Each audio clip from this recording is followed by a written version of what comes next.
mother's love is oh so powerful. And although it is not Mother's Day just yet, my guest today is a mother, and her name is Jeaneen Tang.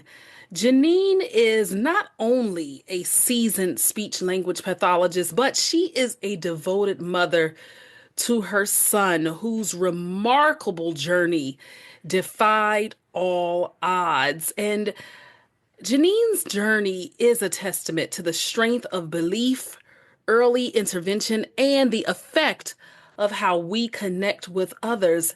And it also speaks to having unwavering belief when all of the odds are against you. So, with that being said, welcome to the Power Transformation Podcast. I am your host, Alethea Felton. I am so honored that you have joined us today for yet another amazing, absolutely fabulous episode. And go ahead and follow the Power Transformation Podcast if you have not done so already. I am grateful for all of the support. I want to jump right into this powerful interview with Jeaneen Tang, and we are going to begin with our affirmation. I will say the affirmation once, and you repeat it. My voice and message changes the lives of those around me because it is valuable, uplifting, and empowering. It is my pleasure and my honor to have this guest today, Jeaneen Tang. And what's so amazing about her, many of you know my story of having lived with stuttering my entire life. And so anytime that I come across someone who is doing work in the realm of speech pathology, I'm immediately intrigued. But there's so much more to her journey that she's going to tell us about because she has such an incredible story of overcoming challenges and obstacles and really transforming what some people might consider pain. She's transformed that into purpose. So, welcome, Jeaneen, to the Power Transformation Podcast. I'm so happy to have you. Thank you so much for having me this morning. Thank you. Thank you again. And so let's just jump right on into this. I am the type of host where I like to learn more about people. And so this is just a fun, lighthearted icebreaker question. But my question for you is, Jeaneen, here in the States, we're about to celebrate by the time that we're recording this. Now, when it airs, it'll be gone, but um we're coming up on Thanksgiving. So my question to you is, does your family celebrate Thanksgiving? And if so, how do you celebrate? And if not, what do you do instead? We absolutely celebrate Thanksgiving, right? We all love to get together and have a meal, but we don't necessarily always have turkey. We are going to have Oh, turkey this year, but mhm. we are going to order it from this barbecue place and it's going to be deep fried. Oh, that sounds so good. I'm in Los Angeles and there's this great place called Bloodsoe. So my son's dad plans to order everything from there, all of the trimmings, whatever they're Mhm, providing. When I'm in Hawaii and we do Thanksgiving, we have some turkey, but we also mhm. have prime rib, we do shrimp. Oh, My cousin loves to bring king crab legs. We have a oh, salad and we have a whole bunch of other stuff. So we have our Thanksgiving dinner, but we don't necessarily need to keep it as traditional as you might, mhm. think back to where, people usually do. Yeah. Yes. Oh, that is heavenly, especially when you start talking about prime rib and oh, king crab. That is so wonderful. I grew up on the East Coast, but I'm from southeastern Virginia originally. My house is in DC, but I grew up about 4 hours south. So I grew up in the Virginia Beach area. So seafood ruled. So I grew up eating a lot of seafood, still love seafood to this day. And so just to hear about shrimp and crab and everything else, but it's just wonderful that you can come together with your loved ones and give thanks and celebrating each other. Maybe not the historical way of what happened back then in our country, but just the fact you can come together and formally give thanks. And I share that because so much of the work you do, in my opinion, definitely brings out gratitude in so many people off of the lives you change. So before we dig deeply into that aspect, if someone were to ask you, how would you describe Jeaneen Tang? What would you say? Oh, there's so many different sides to me, but most people that know me really well, they know that I'm always busy. They always know that I am trying to do way too many things, whether it be speech therapy, whether it's coaching my son's basketball team at the YMCA, whether it's helping a friend do something or playing Yeah. pickleball at the Y or playing volleyball or doing all kinds of things. I think they would say I'm busy, but also very helpful and nurturing and Mm, always trying to think of others first. And I'm a problem solver. So if you come to vent to me about a problem, I'm going to already be trying to solve it for you in my mhm. mind and how to connect you with somebody that could help you get your solution done. Wow. And out of my own curiosity, would would you say that you've always typically had a heart like that, even when you were growing up, even prior to you being a mom? Tell us a bit about how that nurturing and compassion and looking out for others even showed early on in your younger years growing up. Absolutely. I can definitely track it back to when I was younger. My Mhm. mom has always been, we would go to the mall or something and she would see a baby. She'd always want to talk to the baby and try to Oh, play with the baby. And I think I get that from her, but hmm. also thinking back, also people ask me, why did you start speech therapy? And I thought, the spark of helping and wanting to help people and the need to help people and be Hmm. nurturing kind of stemmed from when my grandfather was ill and he passed away from lung cancer when I was 8 years old, and the need for wanting to have been able to help him but couldn't because I was so young. I think Hmm. that's part of it as well. And just being surrounded by great teachers and everybody who really taught me how to do certain things in my life. I kind of internalized that subconsciously, I think, and just Hmm. wanting to be helpful to other people. Someone says, "Oh, does anybody have a Band-Aid?" I'm like, "I do." But Wow. that's something I would have had before I had my son. I just have this maternal kind of compass that's like Hmm. always kind of been there, I feel. So I was kind of a mom before I was a mom. Wow, I absolutely love that. And I don't know you well yet or anything like that. We've had a screening, but just in listening to you, I can already tell that while you help people, there's a difference between being a people pleaser versus genuinely helping people. And you're not a people pleaser. it is sincerely coming from a place and space because you know your place in the world, you know your giftings, and you want to be able to give back. And I think that's so honorable and much needed in this day and age. I just personally wanted to say that. And it leads me to wondering, when I said earlier about speech pathology, and of course, you by profession, part of that is being a speech therapist. Will you put in layman's terms exactly what that is? I know, but sometimes people can just think, okay, oh, if a person has a lisp or if a person stutters, they go to a speech therapist. But it's far more complex than that. Explain to us, what exactly do you do as a speech therapist? Absolutely. So I really didn't know what a speech therapist was until I was about to apply to the program because I thought I was going to Oh. go into physical therapy. And then, someone had mentioned speech therapy, and I was like, what is that?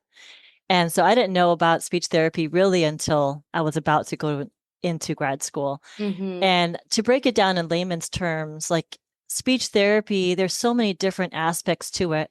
But when you think about speech therapy, I think about communication. So understanding and being able to express. So a speech therapist really helps someone. Maybe they're not able, the client is not able to understand. Maybe their receptive language or understanding is not very developed, or Hmm. they might have had a stroke or something that impacted their cognitive ability and they're not able to understand.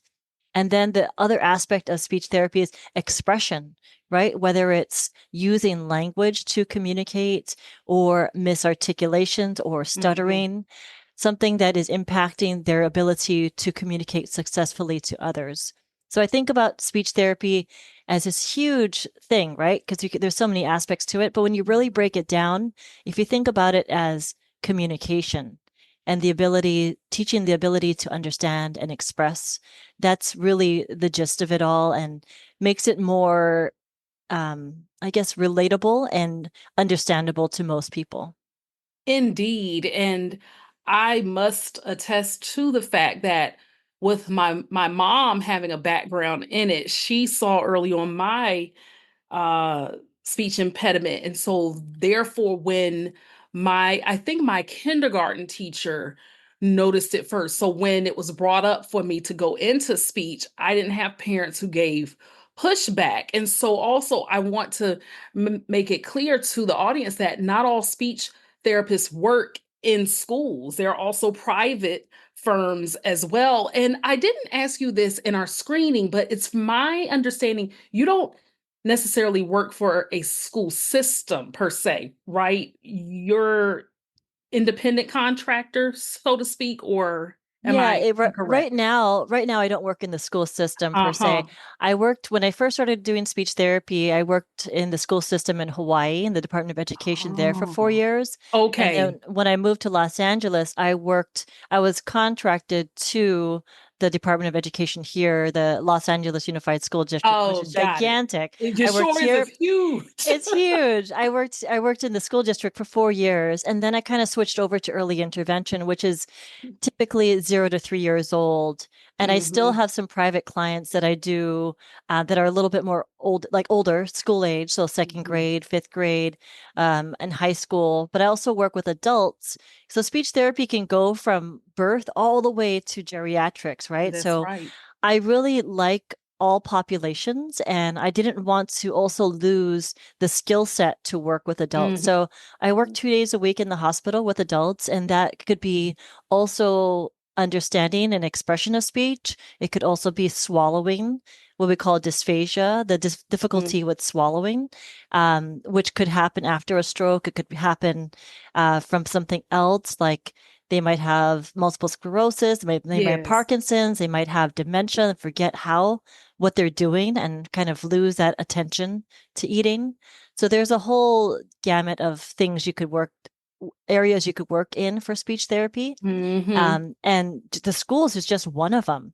That's Yeah, you could right. absolutely do early intervention, which is amazing. That's what I love. That's what I wrote my book about early language Hmm. development because I think that's the key to develop confident and successful communicators is getting them when they're young That's and right. then also promoting it as they get a little bit older.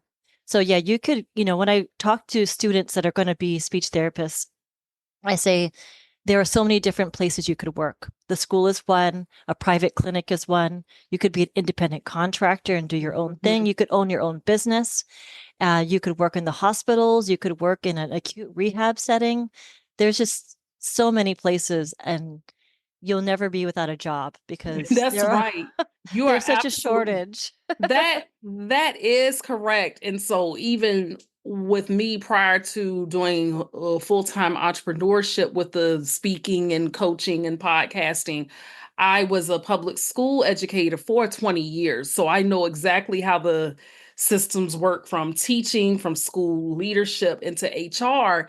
And so even with this discussion about speech therapy, there's such a multi-layered story behind it. And I want to transition into the crux and the heart of your journey of transformation, specifically due to something personal that happened to you that you did say that you are comfortable speaking about. But I would say that this person is probably the light of your life, the favorite person in your world, and that is your beloved son, Che. And so let's kind of take a step back here in talking about Che. Who is Che?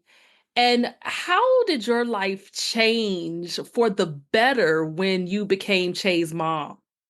Oh, absolutely. He is Mm. definitely the light of my life. He's 12 years old now, and when I think of him, I think of dancing and singing and Michael Oh, Jackson because that's like his big thing right now. And he also just discovered Milli Vanilli. really? So he's been playing Milli Vanilli like every day, nonstop. It's crazy.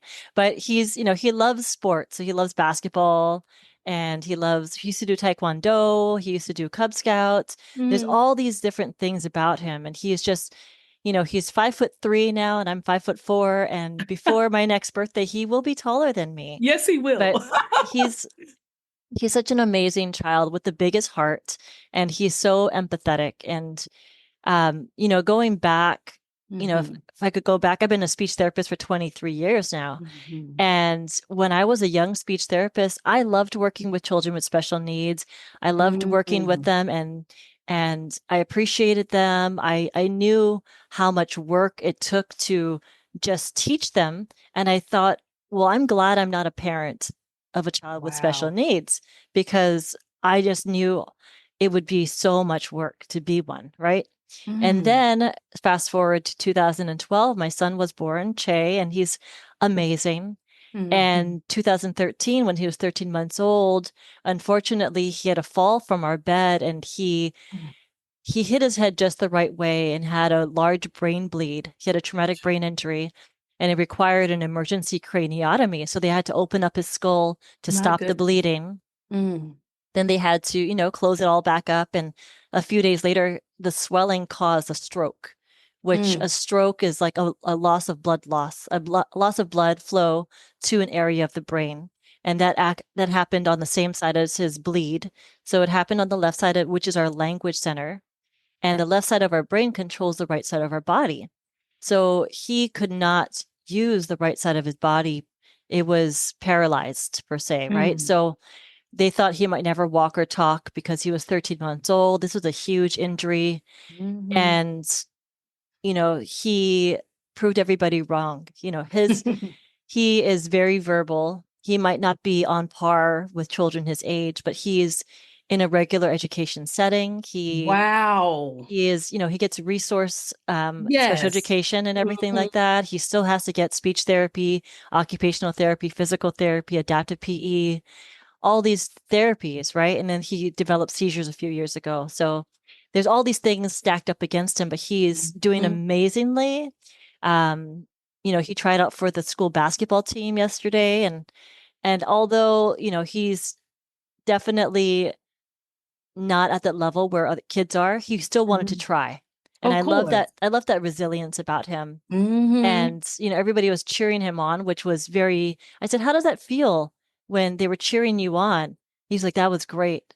And then one of his classmates, well, actually one of his schoolmates who's 2 years older, picked him for the team because they were doing a scrimmage. And like, how did you Oh, feel when Zeke picked you for his team? He goes, that was exciting, Mom. yeah. So, he's the Oh. light of my life. And, after I had him, it really made me think about the different side of, being a parent and a therapist. But when Hmm. he became disabled, it really kind of almost gave me a superpower as a therapist because now I understood what parents were going through in a Hmm. in a greater light, I could see 360 rather than as a therapist, I could see one point of Ah. view. Hmm. I'm like, this is what you should do because I'm the therapist and I think you should do this, X, Y, and Z. But now I'm a mother of a child with a disability, and I've experienced everything that most of these parents are going through. And now I can approach therapy and the way I work with parents in a way, a larger, different, a bigger way, because now I have greater empathy, I have greater perspective, and they have a greater trust in me as well. And I Hmm. feel like a lot of parents who have a child with disability um, they have this kind of a wall, right? A wall of protection because they they think you're that a therapist is attacking their ego or Hmm. they're attacking their Yes. parenting skills. Where now that I have this superpower, I can break down those walls and they're not so defensive and they really are more teammates in the whole picture rather than parent and therapist. So, Wow, thank you for sharing it with such depth. I really appreciate that because I can only imagine someone listening or watching this who may be a parent and may have some challenges with their children or could be even holding on to something themselves. And my question for you is you said something so key here, and the strength you exude is just remarkable. Is that he had a fall, it was by no one's fault of anyone's doing. Babies fall all the time, it's just a common thing. But my question for you is in that moment of when all of this was happening, how did you manage to keep putting one foot in front of the other? Because I won't speak for you. I know that for me, if that had happened to me, I would be thinking, what could I have done? What could I like how did you walk in freedom during that time, knowing that it wasn't your fault? You didn't do anything wrong and you had to be all in for Che. How did you navigate that time while handling all of these changes?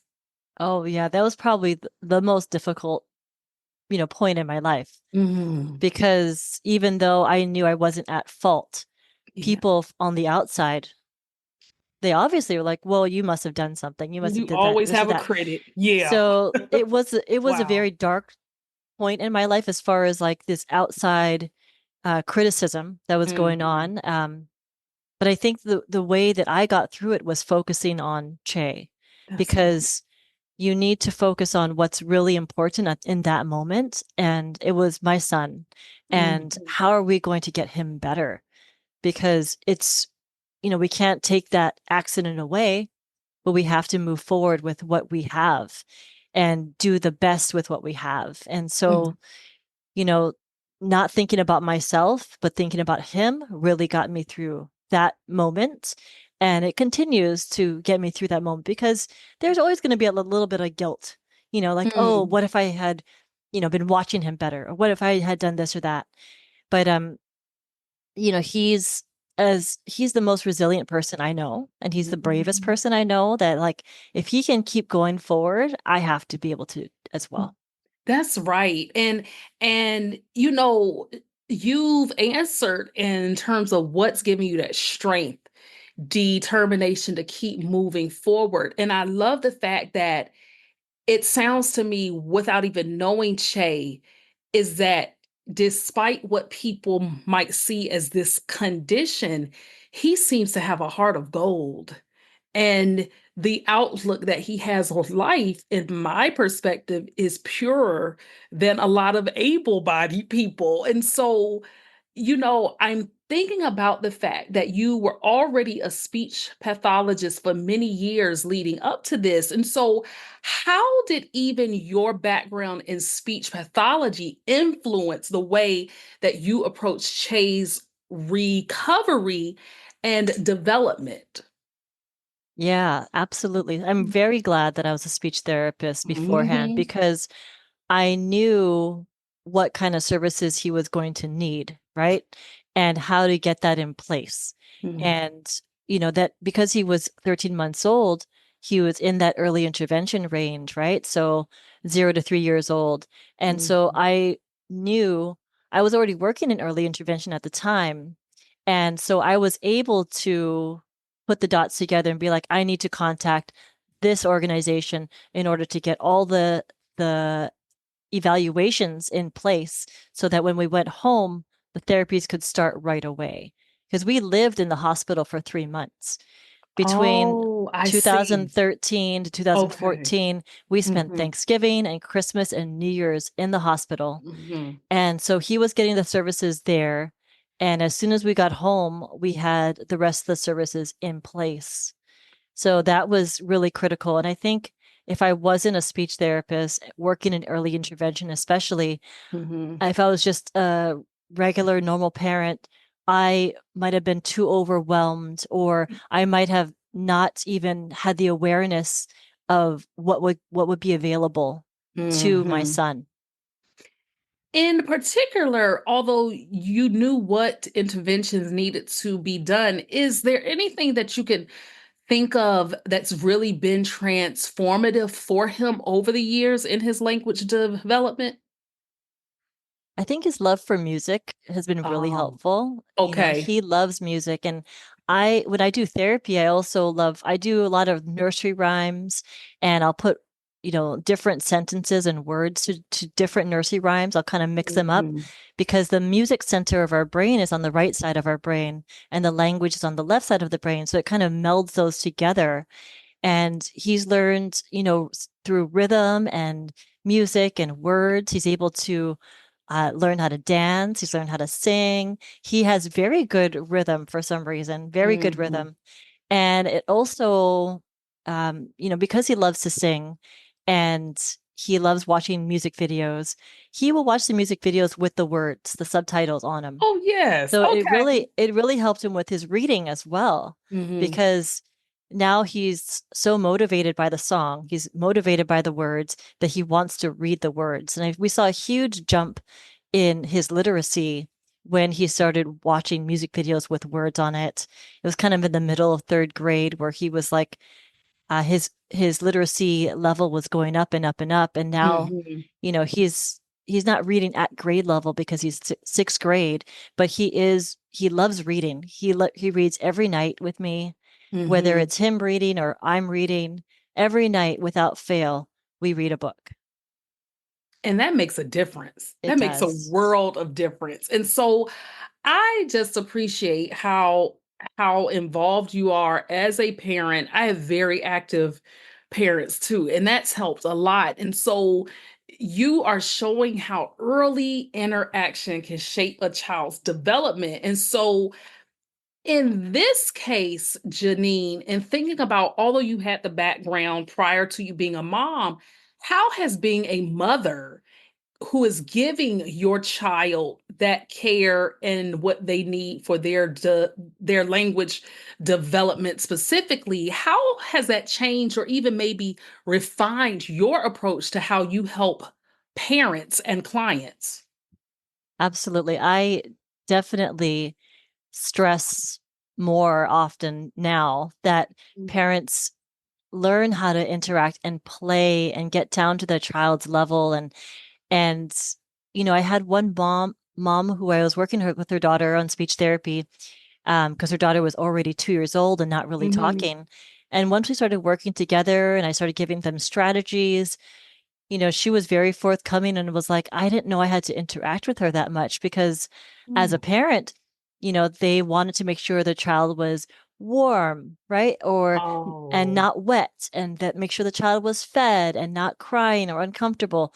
So they were taking care of the child like great parents, they were making sure the child was comfortable and fed and warm and all this stuff, and that they had toys around them, but they didn't know that you should be singing with them, that you should be reading to them all the time. Oh. You should be face to face and playing with them and touching their face, having them touch your face, doing all sorts of little nuanced things that, is an exchange of energy and communication. They didn't Mhm. realize that that was so important because they were so in the mindset of as long as they are dry and fed and warm, that the baby was fine.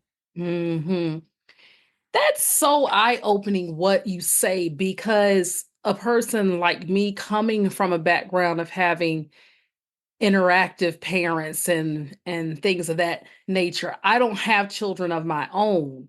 However, having worked with kids, of course, over the years I grew the philosophy that parents are doing the best they can with the capabilities and the capacity that they have. That's what I wholeheartedly believe. Some might argue that, but I really think so.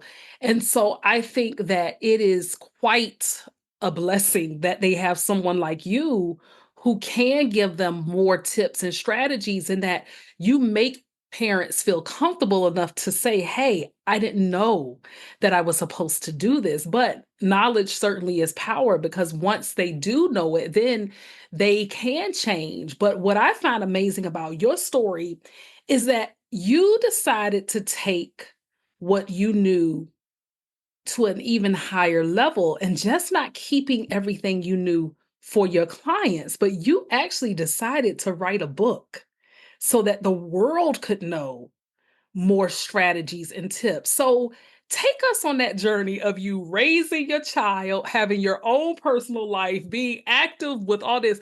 Girl, when did you have time to write a book? And when did that idea come for you to even say, I need to write this book? Take us on that author journey. Oh my gosh. So I thought about writing like worksheets and all these things, and I would write little little bullet point papers to send home with parents, like this is what you Mhm. should do. But I started seeing so many kids in early intervention that were actually normal developing otherwise. They're physically sound, cognitively sound, but they were just late talkers. And I was like, Mm, well, if we could really increase the parent training across the board, we could actually decrease the number of kids that needed speech therapy. That's what my theory is, right? And also, these other parents that have a child with a disability, they could get some strategies as well. So it was really creating a greater outreach, because I'm only one person and I can't duplicate myself, but I can put my information down on paper or in a book mm, and have it be very simple. I wrote it as a conversational piece rather than a textbook, mm, right? So anybody can pick it up. I've had, friends who they're like, I read your book, and they don't even have kids. They're like, but I can use it with my niece or nephew. And one of my friends, he's like, my niece is a speech therapist. I sent it to her as well mm, because, my when I was a graduate student, or when I graduated, my colleagues were in their 30s, 40s, right? So they were much older, and now they're retired. And mhm, they read my book and they're like, every new speech therapist needs to read it because it is super conversational. It doesn't, it doesn't really have any real technical terms that people need to look up, right? Every technical term that is in the book, there's a definition at the front of the book that says this is what you're going to have to know, but it's very, mhm, very short. And after every chapter, there's a worksheet or there's a exercise where you can apply what is talked about in the chapter and apply it. So, like one chapter is don't ask a yes no question unless you're ready to honor the no, which we oh, all ask kids yes no questions. sure Are you do. ready to do work? Are you ready to clean up? Are you ready to have dinner? Are you ready to brush your teeth? And if they say no, then we need to really honor that no, because Mhm, otherwise it becomes this like, oh, you're not really listening to what I'm saying because I'm saying no, but you're still telling me I still need to clean up. I still need to have dinner. I still mm, need to do these things. So it's approaching it where you might ask you might ask a question where there's choices. So, what do you want to do first? Do you want to read a book or do a puzzle? What do you want to do first? Do you want to brush your teeth or change into pajamas? mm. We're going to do I these two see. things. Which one do you want to do first? Or what do you want to eat? I'm sure we've all gone down that rabbit hole of what do you want to eat? Do you want to have an apple? And they go, no. Do you want to have a banana? No. Do you want a cookie? No. Do you want this? And you go, Oh, no, no, no, no, no. But if you say, oh, do you want to have an apple or banana? And you then hold they it, make a choice. yeah, make a Yeah. choice, and you hold it about shoulder width apart, then as long as they're looking towards one of them, even if they can't speak, you can speak for them and say, "Oh, yeah, let's have an apple. I love apples. They're so crunchy." Or when I Hmm. used to dress my son in the morning, when kids don't know vocabulary until they're introduced to it, right? Yes. So if you're just saying like, "Do you want to wear the green shirt? Do you want to wear the red shirt?" or whatever it is, then they don't know what it is really. But if I hold it up and say, "Do you want to wear the green shirt or the red shirt?" And even if he can't speak, he can look at one of them, right? I'm like, "Yeah, let's Mm, wear the green shirt. I love green. You know that grass is green and grasshoppers are green?" And you can just continue what we call language bombardment. So you have mm. a topic and you continue to talk about that topic in different ways as well. So Wow. Wow. Where can people purchase your book? Is it on Amazon?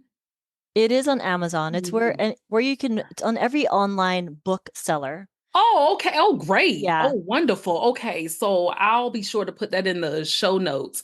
And Yeah. so I like how you've taken these strategies and you've turned them into a book. And so when you do podcast interviews or you speak, you can talk about how you implement those strategies. But I want to go back to Che for a second. And what has your son taught you, Jeaneen, about perseverance, strength, and also the power of the human spirit that you now also pass on to the families that you work with in your practice? Yeah. So Che, like he has the biggest heart, right? Mm-hmm. And I say that he's the most resilient person because, you know, things like I said are stacked so high against him, but Mm-hmm. he's still like trying out for basketball at school.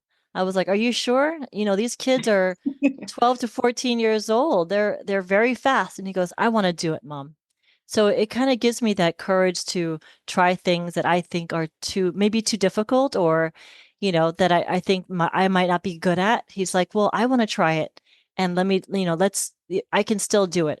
He wants to give it a try, even though he might not succeed per se, Mm-hmm. he's not afraid of failure. And for when I approach my parents that I work with, um, a lot of the strategies I work with them on are things I worked with Che on, like I'm Mm-hmm. saying, like, so I can have that kind of mirrored kind of example of, oh, when Che was learning this, this is what I did with him. And so they're like, oh, it worked with him. So I think it'll work with my child as well. So it kind of gives them an understanding to see, because a lot of the kids I work with are little, they're so young. And Che's already been there and he has a disability on top of that. A lot of these kids don't necessarily have a disability, but they Mm-hmm. are just late talkers. And if it can work for him, it can work for them as well. Hmm. And just in you sharing all of this, and I'm by no means taking away the seriousness of the condition or what you have to go through on a day to day, but I feel so light and free in this interview because although you know what has happened to your son, what I love about you, Jeaneen, is that doesn't have to be his entire existence and being, meaning that he is still breathing, he's still alive, he's still here, he's still present. So why not give him the gift of life because he has it?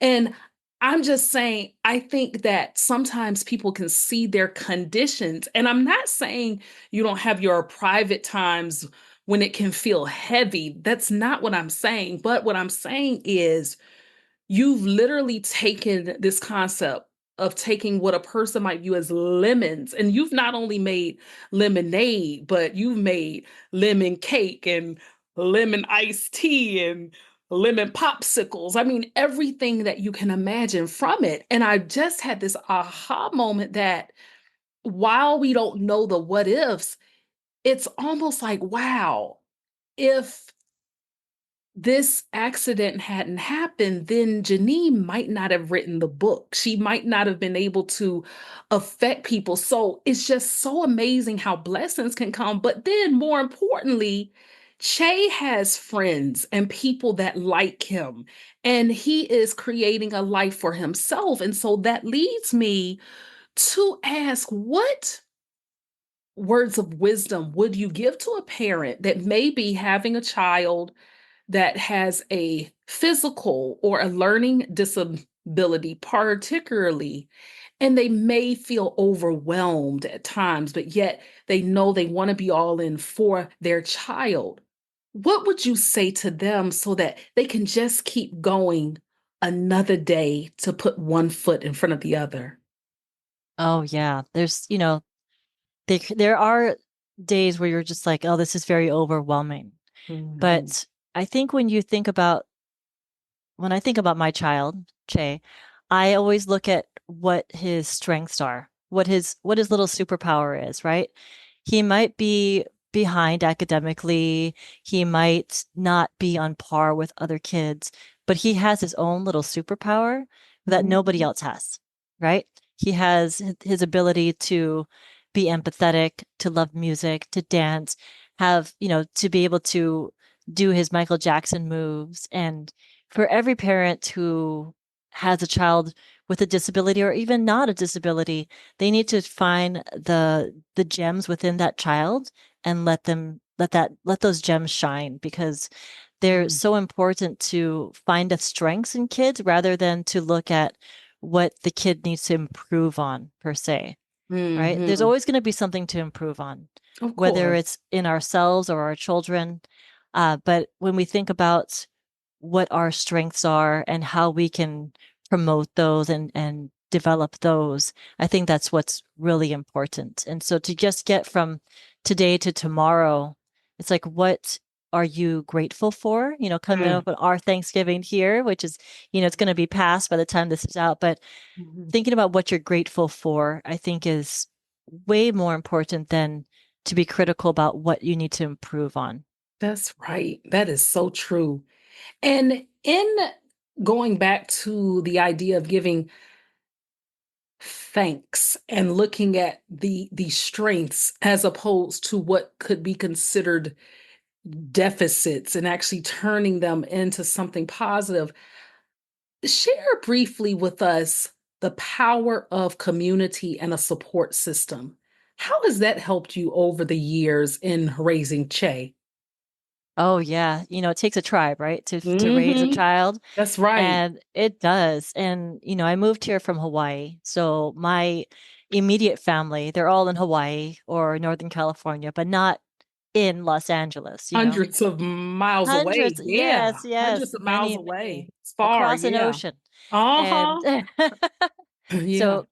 so we have my son's father is here. We're not married, but we Hmm. co-parent well. Oh, So we've great. taken on Mhm. his best friend. I call her my sister-in-law, and she's one of my best friends as well. And to build a tribe around you with supportive people, that's so important. And little things like we go to the local YMCA here, and Che, everybody knows Che there, whether they really know him or not. He's been around for so long. He goes to camp there, day camp in the summertime. He plays basketball there. So that community has really helped us out as far as like having the inclusion for him to be a Mhm. part of an organization. And I play pickleball there, and Che's learned how to play pickleball, and he loves it there. Oh. So he'll come with me to pickleball, and everybody at pickleball knows Che. So it's like when you talk about community, it's like there is a support system, whether it's in our immediate circle family, with his dad Mhm. and our friends, or if it's even at the YMCA or my other friends, so that everybody knows him. And we don't shy away that he has a disability. Everybody knows he has a disability. Everybody Mhm. knows his struggles, but they also know his heart.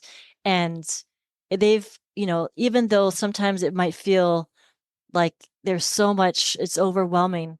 If I just reach out, say like, hey, I need a little bit of help, can you help me watch him? Or can you, you know, we're going to be doing this activity. Can you join in with us? People are right on top of it. They're like, yeah, we'll Mhm. help you out, whatever you need. And when we do activities at the Y, it's like they expect him to be there because Mm. he's just a part of that community. and That's right. and it's for him to in Hawaii we call everybody aunties and uncles whether they're related to us or not. Mhm. So in a sense he has so many aunties and uncles and so many cousins, even though they're not actually blood related. In a Mhm. sense we call it ohana in Hawaii, which means Okay. family, right? And Yes. so he Yes, I've has a heard that. big extended ohana or big extended family with all these people that we have in our different communities. Wow, and thank you for educating me on the fact that your culture says aunts and uncles because I'm a Southerner and I'm Black and also Hispanic. And even in those cultures, aunts and uncles. So I might say this is Aunt so and so, and it's my mom's best friend. And it's Yeah. not really my aunt, but she is my aunt. So Yeah, exactly. Exactly. I Eh, understand. And that makes family. It does. Yeah, it really does. And my heart is just so full that you have such a support system. And I always think, especially when you make yourself friendly, then it gravitates, people will gravitate. And the fact you had to just have the courage at times to even say, I need help. Can you help me? And I think sometimes people would be surprised at the amount of people that would help if they said that they needed the help. And I know I had to, in my own personal life, break through those barriers at times in the past when I was really, really sick. And I knew that I needed extra help, and people will come to the rescue. As I bring this to a close, I just have a couple of more questions. One is more of a technical question, going back to the work that you do, and the last will be more heart centered. But in thinking about the work that you do, what's a message or a strategy from your work that you would encourage every parent or caregiver or even educator to walk away with when it comes to working with children that have learning um learning dis no no no language I'm sorry language disabilities? What's one message or strategy you would give them? Slow down your speech just a little bit. Mm. Right. So I think that that's one of the biggest things is that as adults, we tend to Mhm. speak so quickly, right? So if we're having this huge conversation and the words are just going past these kids' ears, it's almost like learning a foreign language, right? So if you just slow your speech down just a little bit and have that eye contact and use like whole body talking, right? We Mhm. talk with our Mhm. hands, we talk with our expressions, our facial expressions, our body, so kind of using that as one of the key things and just slow your speech down, be more expressive, Mhm. and then really don't make the child feel that you're rushing through the communication. Let them feel that they are the center of that communication and they will understand and be able to express so much more. Thank you for that. And if people wanted to connect with you or just learn more about you, how can they find you? They can go to my website. It's playdumbandsabotage.com. And there they can download a free PDF on how to apply some of the play dumb and sabotage strategies into their daily life. And then also I'll be posting all the podcasts that I've been on there, Mhm. and then any like webinars or workshops that I'll be hosting or teaching. And also they can just reach out with any questions that they might have. Thank you. Thank you so much for that. And Jeaneen, as we wrap this up, my question for you is this. In looking at your life from way back all the way until now, what have you learned the most about yourself? Hmm.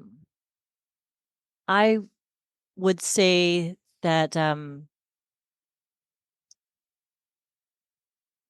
think my understanding of myself is I have a desire to help others. Mm, And it is so deeply rooted. And um, I have a hard time saying no. If someone asks for help, I'm like, yeah, I'll help you. And sometimes that's a fault of mine. I say yes too much. mm, But I really do want to help people. And whether it's, my son's dad is like, you know, he donates blood because I donate blood. And he's like, I don't, ah, like I'll do something, I'll lead by example rather than, telling people that they should be doing X, Y, and mhm. Z.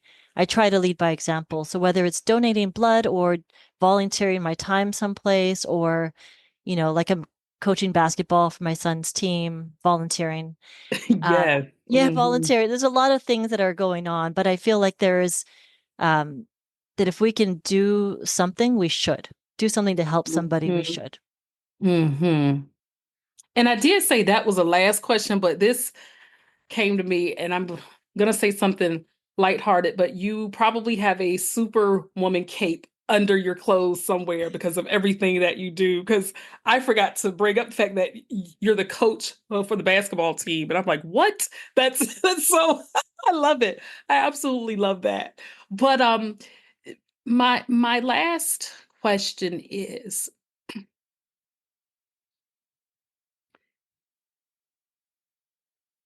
if you were to say something to Che about how he's made your life better, what would you say?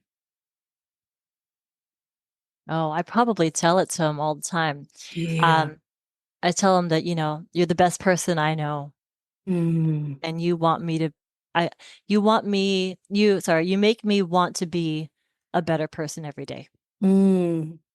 What a gift it is for you to be Che's mom and for Che to be your son. And that is definitely, definitely light in human form from how you describe Che. And I continue to hope nothing but the best for you, for Che's father, and your entire village, and that Che will grow, continue to beat and defy every odd that people may want to set against him, and that he lives a long, thriving, and prosperous life, and that you do the same. Thank you, Jeaneen Tang, for not only gracing us with your presence here on the Power Transformation Podcast, but for sincerely making a difference in this world and helping people transform beyond what they could ever imagine. Thank you. Thank you so much. Thank you for tuning in to this episode of the Power Transformation Podcast. If you enjoyed this episode, be sure to follow or subscribe, leave a 5-star rating, and write a review. It helps us inspire even more listeners. And don't keep it to yourself. Share it with someone who could use a little power in their transformation. Until next time, keep bouncing back, keep rising, and be good to yourself and to others.